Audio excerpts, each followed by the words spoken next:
All right, we got. They said they're the greatest team of all time. 4 days late, but it's alright. Jim High Ruler always comes with bangers. Subscribe. Embiid corrals. Check this out. You see that score? USA versus Germany. Germany is up 82-81 with 4 minutes left in the fourth quarter. The game should have never been this close, but it is. In fact, it's been a close contest since the opening tip. Both teams going bucket for bucket, neither of them really able to pull away. Someone is going to have to step up and take control of this game if they want to win.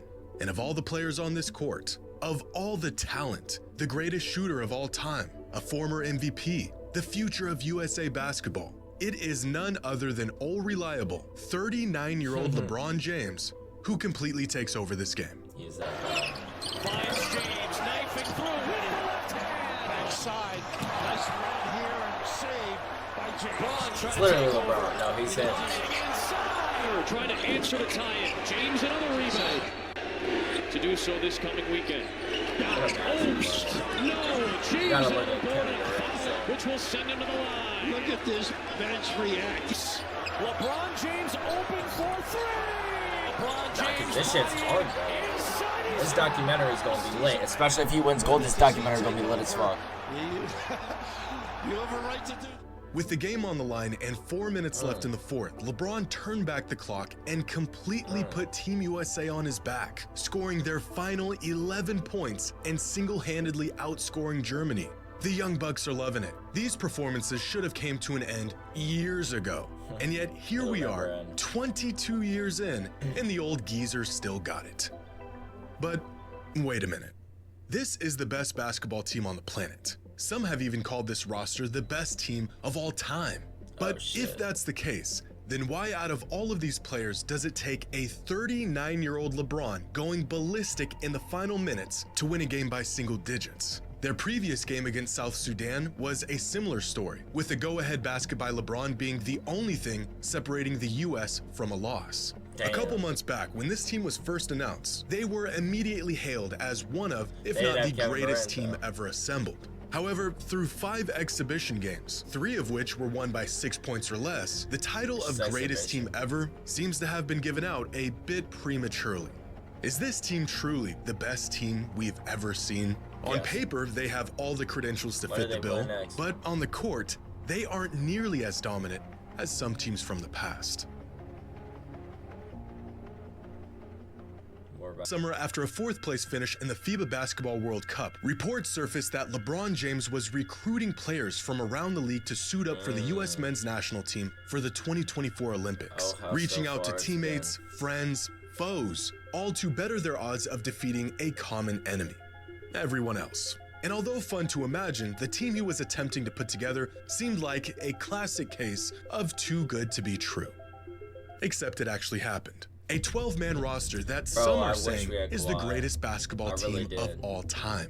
LeBron, Durant, Curry, Embiid, Tatum, AD, Booker, Kawhi, who has since been replaced by Derek White, Edwards, Halliburton, Holiday, and Bam. One of the most loaded teams in the history of basketball. And yet, 5 exhibition games into this year's Summer Olympics, and this team has just barely escaped with a win on multiple occasions. Nowhere near some of the colossal blowouts we have seen Team USA put down in the past. Which begs the question, is this actually the greatest team of all time? Greater than the 1992 Dream Team? A group of players that won games by a record-shattering margin and took basketball to a global scale. Are they greater than the Redeem Team, or even the US Olympic team in 2012, led by Kobe and a prime LeBron and Durant? Well, it all depends on how you want to define greatness. Are we talking about a team with the best collection of talent, or is greatness defined by how good they are as a collective unit? And since the 2024 US Men's Olympic team has yet to play a single non-exhibition game together, I assume we are referring to option number 1. In terms of major career accomplishments, such as MVPs, championships, All-NBA teams, the key milestones that we use to measure how great individual players are, here is how the 2024 US Men's Olympic roster stacks up against some of the greatest teams of the past. Now, it's important to note that I only took into consideration the accolades these players earned leading up to the time of the Olympics. So, for example, although Michael Jordan won 6 titles and 5 MVPs by the end of his career, I only included the 2 titles and 3 MVPs he won heading into the '92 Olympics. This is only fair since players on the 2024 roster have yet to finish their careers and still have time to pile up more accolades. Crazy. So this is a snapshot of how accomplished these teams were at the time of their formation. And when ranked against the most accomplished teams, you could make an argument that this 2024 team is the greatest of all time, just slightly edging out the US men's team in 1992 and in '96. Oddly enough, the '96 US men's Olympic team was more accomplished at the time of their formation than the '92 Dream Team was.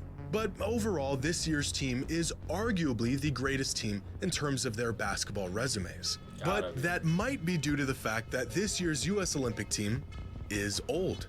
By the '92 Olympics, Larry Bird had already played his last NBA season. His back was completely toast, and he was the oldest player on the team by a considerable margin. He was 35, which means right now, Stephen Curry is older than Bird was during the '92 Olympics. In fact, Devin Booker has already been in the league longer than most of the players on that 1992 Dream Team. So although this 2024 team has the advantage of experience and longevity, the team in '92 got many of their players during the peak of their careers. So what if instead of accolades and accomplishments, we looked at how good these players were individually at the time of the team's formation? Here is a chart of the 2024 US men's Olympic basketball roster and their production and efficiency from this past season, with box plus minus on the y-axis and win shares per 48 on the x-axis. Now, a few things jump out here. Tyrese Halliburton has been considered one of the weaker links on this roster, but he was actually one of the better players on this team throughout the regular season. LeBron James is really old and still really good, and Joel Embiid's spot is a quick reminder that if it weren't for a season-ending injury this past year, the man might be a back-to-back MVP right now. And now for some context, here is the 2012 US Olympic team and their advanced numbers in the season leading up to the Olympics. LeBron was the best player on this team, followed by Chris Paul and Kevin Durant. They also had a veteran Kobe Bryant and Olympic Melo. And statistically, you can make an argument that the individual players on this team were better than the players on the 2024 team.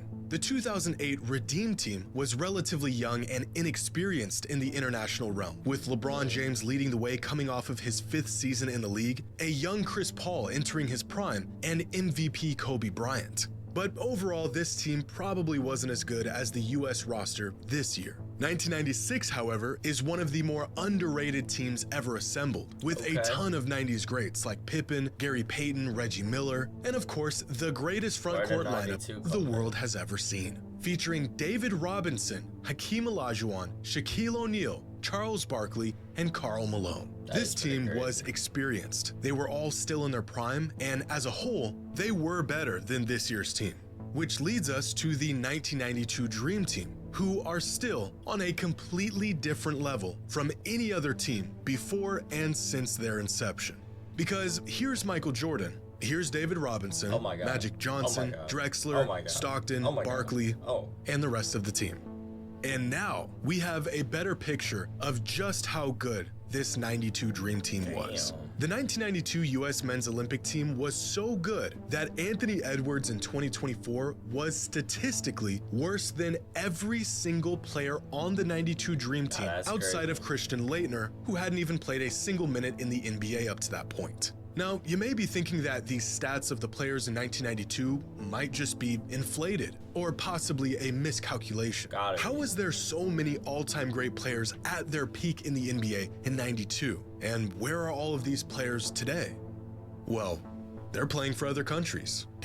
Here's Luka Doncic, here's Giannis, and here's Shai Gilgeous-Alexander. So in terms of individual dominance, the '92 Dream Team would be like having this 2024 roster without some of their relatively weaker links and the addition of Luka, Jokic, Giannis, and SGA. That is how good the Dream Team was. And I don't know if we will ever see one single team as good as this 1992 US men's Olympic team was ever again. In 1992, basketball was a sport dominated almost exclusively by American players. The NBA, and by default the entire world, revolved around players from the US. There was, of course, exceptions to this. Among the elite foreign players of the early 90s were Nigerian-born Hakeem Olajuwon, who ended up playing for Team USA, Patrick Ewing from Jamaica, who also ended up playing for Team USA, Detlef Schrempf from Germany, and Croatian legend Dražen Petrovic. But that was about it. The NBA had yet to really pursue basketball on a global scale. The two international teams that were eventually added to the league wouldn't make their debut until 1995. 95% of all NBA prospects were American-born or attending US universities. But as Steve Kerr said after Team USA's loss in last year's FIBA World Cup, this isn't 1992 anymore. Over the last 32 years, the number of foreign-born NBA players has skyrocketed. From 21 foreign-born players, just 5% of all active players in the league in 1992, to 125 foreign-born players throughout the league in 2024, representing nearly a quarter of all active players. Today, when players join international competition, more often than not, they're just playing their NBA teammates in these tournaments. It's a bunch of NBA guys versus a bunch of NBA guys. The 92 Dream Team was and still is the greatest team ever assembled because they were a collection of the best basketball players not just in the US, but in the entire world at the time. Outside of Hakeem, who was arguably not as good as Ewing or Robinson in 1992, and Isaiah Thomas, who was unjustly snubbed from this team, they couldn't have gotten any better. Now, in the case of this 2024 team, they're great, but they aren't nearly the best possible iteration of what the greatest collection of talent in the entire world would look like today. So not only was the Dream Team the greatest collection of talent in the history of basketball, nearly all of the players on the Dream Team were at the peak of their powers, but they were also eviscerating teams. More legendary than this 92 roster and the dominance of their individual players, the Dream Team was crushing their opponents. That is pretty crazy. In Game 1 of Group Play, the Dream Team scored 116 points while holding their opponent to just 48. In the semifinals, the Dream Team beat a really good Lithuania team by 51 points. If you want to know just how outmatched these countries were, look no further than the guy who just threw in the towel and just started snapping pictures of the Dream Team while the game was still going on. And in the gold medal game against a loaded Croatia team featuring 6 NBA players, the Dream Team won by 33 points. Look at this play right here. Gold medal game, the pride of an entire country on the line. Barkley hits Leitner for a 3 and calls it good before he even puts up the shot. These games were never close. In fact, this team wasn't even fair. During the 92 Olympics, the Dream Team had an average margin of victory of nearly 44 points, the largest margin of victory of any men's team at any professional level, and twice the margin Team USA put up in the 2016 and 2020 Olympics. Their average margin of victory this summer has been just 10 points. Granted, they are still making tweaks to their lineups and experimenting with different game plans, so this number will likely change over the course of the Olympics. But through 5 exhibition games, they aren't winning in nearly the same blowout fashion we saw in the past. And this level of dominance that we saw from the Dream Team, the USA men's team in '96, 2008, and even 2012, will more than likely never happen again. In 1992, excluding the US team, 11 teams that played in the Olympic basketball tournament featured 18 players that were active in the NBA or were in the NBA at one point in their career. In this year's Summer Olympics, the 11 countries outside of the US that are playing in the tournament feature 68 active or former NBA players. Now, this is an oversimplified way of looking at the caliber of these teams, because as we've seen before, having the most NBA talent on your roster does not guarantee success. But it does show just how much the world has caught up with the US in basketball. The once massive chasm that separated USA basketball from the rest of the world has been shrinking for over the last decade or so, and is now at a point where many countries can truly contend for a gold medal. As it stands, this 2024 US men's roster may be the greatest team ever assembled in terms of their accomplishments and their legacies and resumes. But when it comes to the sheer dominance they have on the court together and how good each individual player was at the time of the team's formation, the Dream Team is still the best team in the history of basketball. And with the leaps and bounds foreign players continue to make, I don't think we will ever see one single team reach this level of dominance ever again. A team that still remains the gold standard. Team USA better blow out the next team by 37. I'm calling it right here. Thank y'all for watching. Hopefully there's another one when this comes out. Go Olympics, go USA. Peace out.